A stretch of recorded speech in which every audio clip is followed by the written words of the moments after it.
Laws of existence. I was also shown the laws of existence, controlling the human ability to create new circumstances and environment, relationships, achievement or failure, prosperity or poverty. Whatever man profoundly believes himself to be, good or bad, that will he become. Whatever man fears others will do to him, so will they do. Whatever man hopes that others will do to him, he must first do to them, since he is then creating a consciousness pattern which will return to bless him to the extent he has blessed others.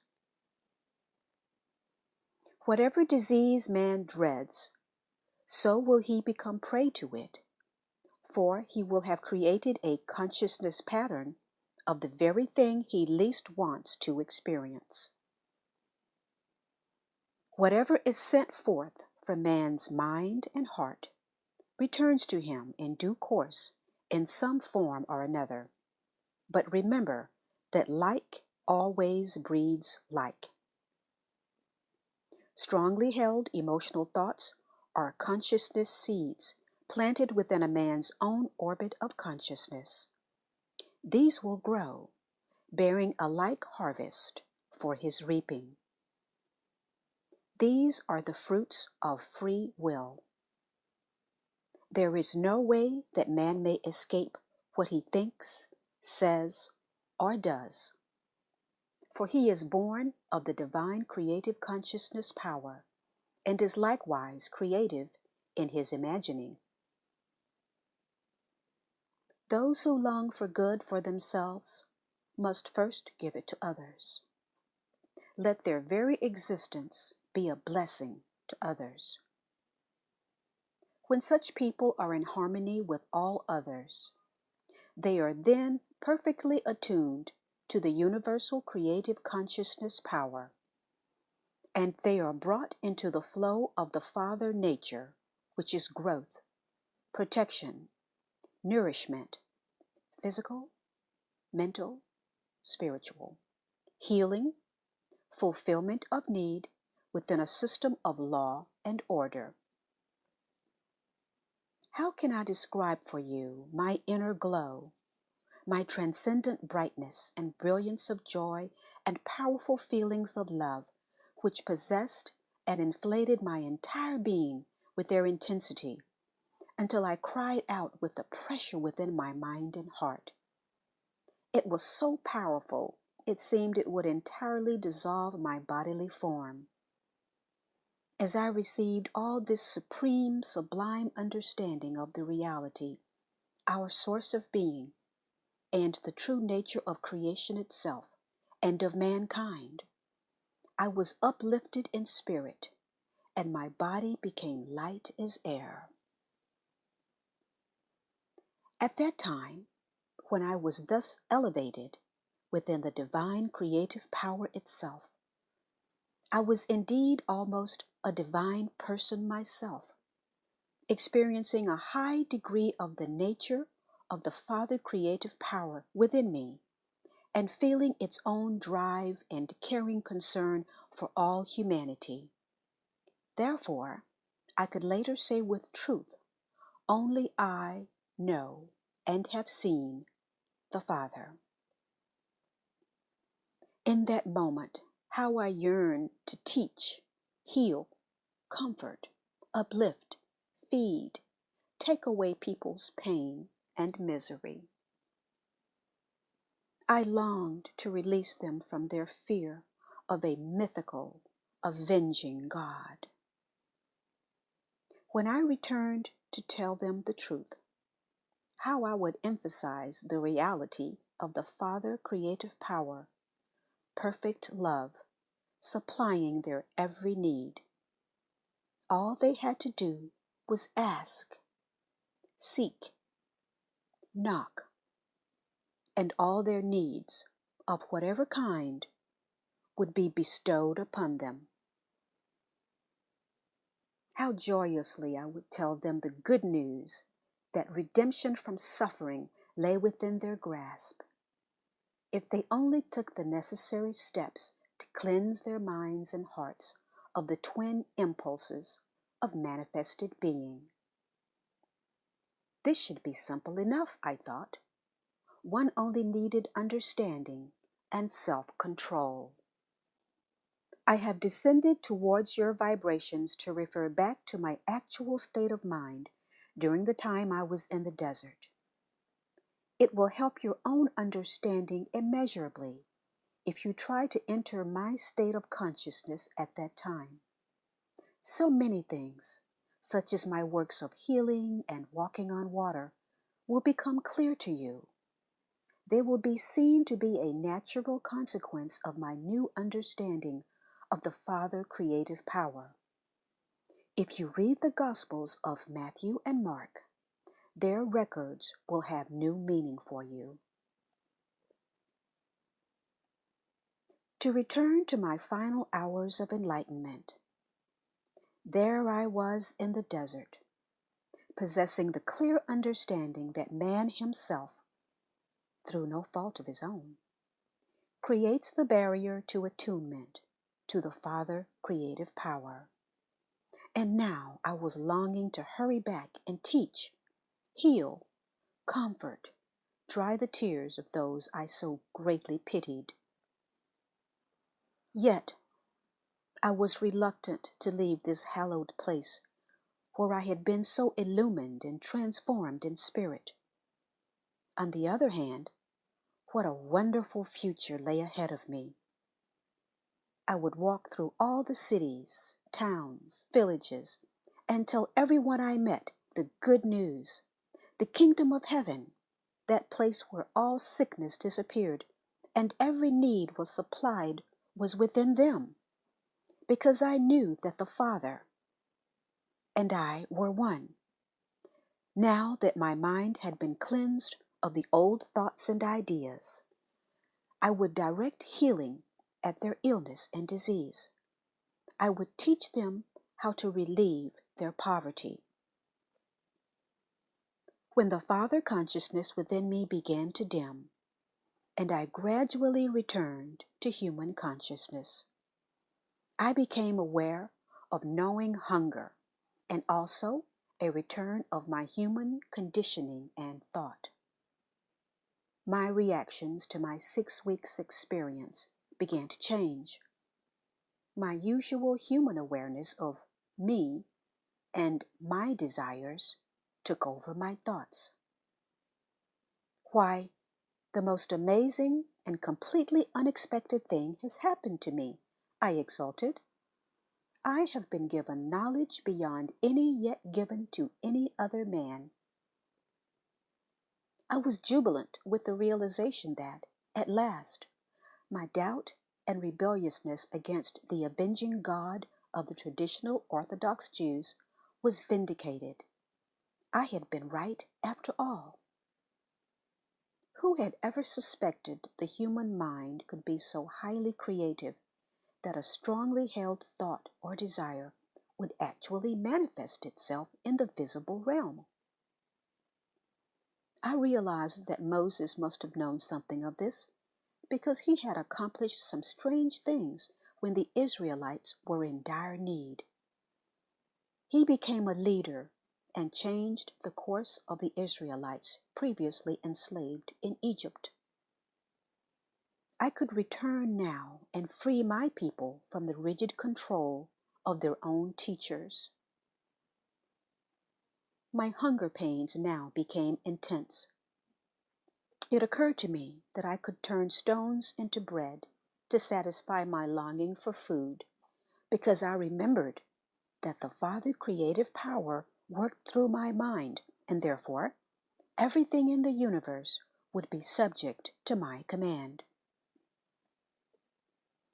I was about to speak the word which would change stones into bread, but something in me halted me abruptly.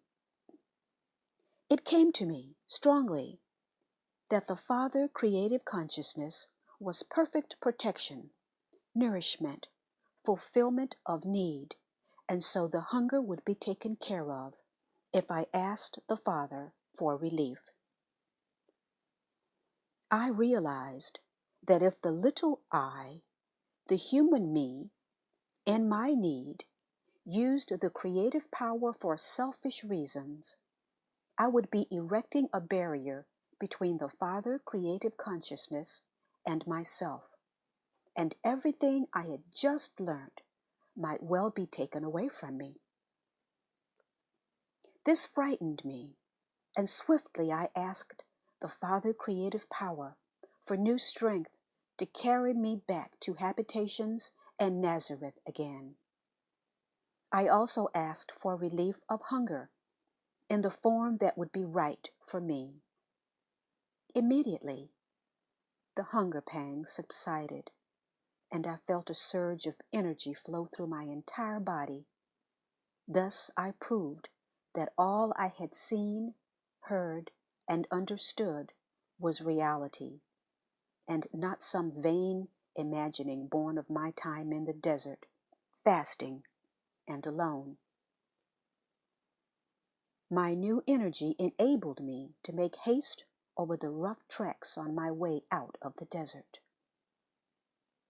On my way, I met a well-dressed man of sweet and pleasing countenance. He greeted me warmly, expressing concern on seeing my rough, unkempt appearance and loss of condition. Gladly, he sat me down on a rock and shared his excellent meat and bread with me. I wondered why he was in such a desolate place and where he had come from. In response to my questioning, he only smiled and seemed not the least surprised when I said I had been in the desert for so many days I had lost count of time. I explained how I was enlightened as to the true nature of the Creator of the world and shown the natural laws of existence. He only smiled and nodded. I am going back to my people to teach them everything I have learned, I said joyously. Why, I will be able to heal them and bring them release from every sickness and trouble. The stranger replied sadly, "It will take many millennia." I was about to rebuke his lack of faith when I realized he was gone. I knew then that a divine messenger had come to succor with good bread and meat, and compassionately give me warning that I might not find my mission so simple, despite my enthusiasm. I was deflated by his word of warning. My enthusiasm waned. The way to the first village on my road seemed endless. How a change in human thought produces a change of mood. It came to me that I could further prove the truth of all I had been shown by jumping over the edge of a precipice, which would greatly shorten my journey. As I was about to do this, it came to me forcibly that I was trying to prove my time of enlightenment was real. If I required such proof, then I was in a state of doubt, and I would probably kill myself. Besides, I had been shown that in every eventuality I could lift my thoughts up to the Father creative consciousness and ask for a solution to every problem. How quickly I forgot the truth. So I prayed, passionately asking forgiveness for being weak enough to indulge my own fantasies and seeking my own way of doing things. Again, the answer came in renewed strength and a greater sureness of foot as I scrambled over the rough ground. I found, too, that I was covering long distances so quickly that it seemed that I had stepped outside normal time reckoning, and I was in a lighter dimension, where human experience was lifted above its heavy thraldom of exhausting expenditure of energy. Walking was so easy. It was now invigorating. I exulted in the fact that I had found the key to more abundant life. A while later, feeling so much at ease, my mind began to wander, and I thought about my meeting with the stranger and the kindness he had shown me. But I also remembered his warning, and again my old nature reasserted itself, and I felt deeply rebellious that he should presume to tell me how my work would go. I decided he knew nothing about my future and set his warning aside.